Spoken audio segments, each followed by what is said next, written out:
हाजी हाफिज मुहम्मद अमजद नक्शबंदी साहब का list which दूसरा नंबर सी हाज़री दा। और माशाअल्लाह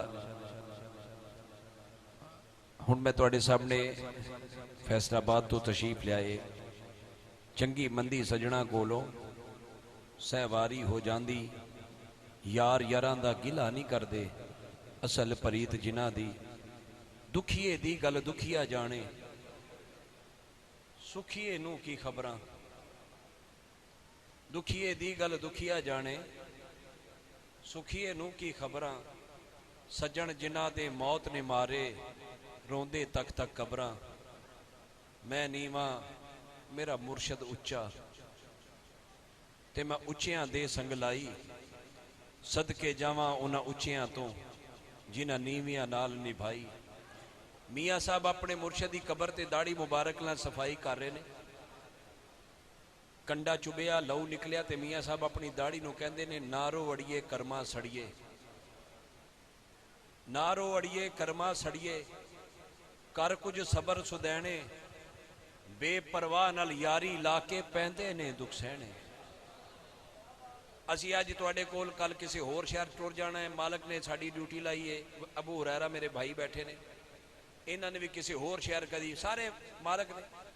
मियाँ साहब ने साढ़े वास्ते भी शेर लिखिया मियाँ साहब फरमाते ने जद पुछया कूंजा कोलों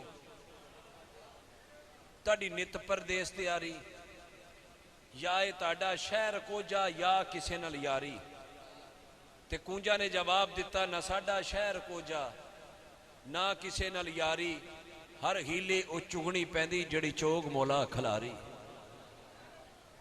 ते चंगी मंदी सजना कोलों। एक शेर मेरे वीर सुनदा हुंदा है डोली दे विच बह के डोली हुन डोली की डोली इस डोली विच हर बंदे नूं बहना है कोई 40 साल बाद कोई 50 साल बाद कोई 60 साल बाद बहना जरूर है। इस तो पहले तो डोली च बह के डोले पहले डोल जा कि मैं इस डोली च बहना है। मियाँ साहब फरमाते ने डोली दे विच बह के डोली हुन डोली की डोली फिर सुन लो डोली दे विच बह के डोली हुन डोली की डोली सखियां ने सौ काज संवारे तू एवें जिंदगी रोली ते लैओ यार हवाले रब दे ए मेले चार दिना दे उस दिन ईद मुबारक हो सी जिस दिन फिर मिलांगे। मैं चंगी मंदी सजना कोलों सहवारी हो जांदी यार यारां दा गिला नहीं करदे असल परीत जिन्हां दी ते लैओ यार हवाले रब दे ए मेले चार दिना दे उस दिन ईद मुबारक हो सी जिस दिन फिर मिलांगे। हाज़रीन गिरामी पीर तरीक़त रहबर शरीयत किबला मखदूम सैयद अबुल हसन जमालुद्दीन गिलानी दामन बरकातुहू खुसिया मैं ज़ाती तौर पे पीर साहब का शुक्रिया अदा करता हूँ कि आपने इतना लंबा टाइम दिया। वैसे बहुत कम होता है पीराने उज़ाम आते हैं जलवागरी करके थोड़ी देर बैठे ज़ियारत करवा के मुरीदों को चले गए। ये लजपाली नहीं तो क्या है।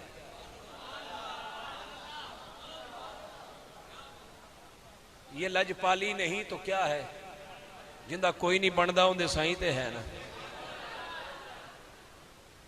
अल्लाह साइयां दा सदका सलामत रहो आप दा साया सलामत रहे आप दा बुजुर्गों का जो फैज़ान जारी उसारी है। भाई गुलाम हुसैन साहब ने बड़ी मुहब्बतां नाल टुटे पुटे लफ्ज़ां नाल नौकरी की ढंग नहीं भी सी आंदा फिर भी मनाने की कोशिश की। ए कदी घुंघरू बनने पै जाते कदी सूली चढ़ना पै जाता। अनल हक है बिरद जबान चढ़िया जिदा जी चावे सूली चाड़ सकता है जेकर साई वसावण को जजियां नू कौन माई दा लाल उजाड़ सकता है। खसमा बाज नहीं कोई दुहाई रब दी खसमा बाज नहीं कोई दुहाई रब दी दफ्तर गाले गुनाहां दे साड़ सकता है। मेरे पीर राखे गौस पाक सज्जन मेरी खेड नू कौन बिगाड़ सकता है। और मेरे भाई गुलाम हुसैन भी फिर पता नहीं मिला मुलाकात होनी है। इज्जत अजमत शान रब जिनू देवे ओदी शान नू वेख के सड़ी दा नहीं। अपने जुर्म नू आप तस्लीम करिए अपने जुर्म नू किसे सर मड़ी दा नहीं। लिखिया होया इश्क दे मोड़ उत्ते पी के गैर दे वेड़े वड़ी दा नहीं। पीर फड़िए ते पीर दे नाल मरिए वांग कूफियां पीर फड़ीदा नहीं। वजे वंजली रांझे दी झंग दे विच जड़ी मस्त होवे ओह हीर हुंदी। सुन के वंजली जड़ी ना मस्त होवे दाने आख दे ओ बेपीर हुंदी। कसम रब दी जड़ी बेपीर हुंदी ओदी हशर च मंदी अखीर हुंदी। चंगी रहंदी हशर नूं ओ यारो कमली वाले दी जड़ी मुरीद हुंदी। जेड़े कमली वाले दे मुरीद बैठे हो जरा चादर चो बाहर हाथ कढ़ के एक बारी सुभान अल्लाह दी आवाज दो। इज्जत इज्जत अजमत शान रब जी नूं देवे ओदी शान नूं वेख के सड़ीदा नहीं। अपने जुर्म नूं आप तस्लीम करिए तेरे मनाण च कमी है साईं मान जांदे ने। अपने जुर्म नूं आप तस्लीम करिए अपने जुर्म नूं किसे सर मड़ीदा नहीं। लिखिया होया इश्क दे मोड़ उत्ते पी के गैर दे वेड़े वड़ीदा नहीं। पी के गैर दे वेड़े वड़ीदा नहीं। ओ पीर फड़िए ते पीर दे नाल मरिए वांग कूफियां पीर फड़ीदा नहीं।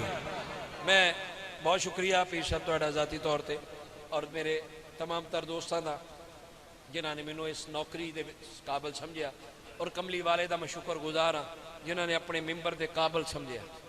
ये उन्हों की मेहरबानी कि उन्होंने अपने बच्चों के सदके नाल नौकरी दी है। जब तक बिके ना थे कोई पूछता ना था। बस जिंदगी कोई साड़ियाँ अखां दे सामने आए तो अखां दे सामने टुर गए। जिन्हों की तोती बोलती सी जिन्होंने लोग दरख्तां ते चढ़ के सुनते सी अज उन्होंने वेख जानदा कोई नहीं। खुदा की कसम है 25 साल दे विच मैं तजर्बा कीखिया गल उन्दी सलामत रहिंदी है जिहदे साईं डाढे हो। मैनू 25 साल कारी शाद अहमद अली हाकम साड़ा बचपना कट्ठा गुजरिया।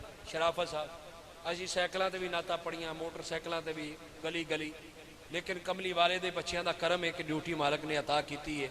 मैं उन्हों की बारगाह चर्जी पेश करना है वक्त अखीर भी आवे तो मालक की ड्यूटी होवे। बस इस तो वड्डी ड्यूटी कोई नहीं इस तो वड्डा कम कोई नहीं। अल्लाह ये ड्यूटी सलामत रहे।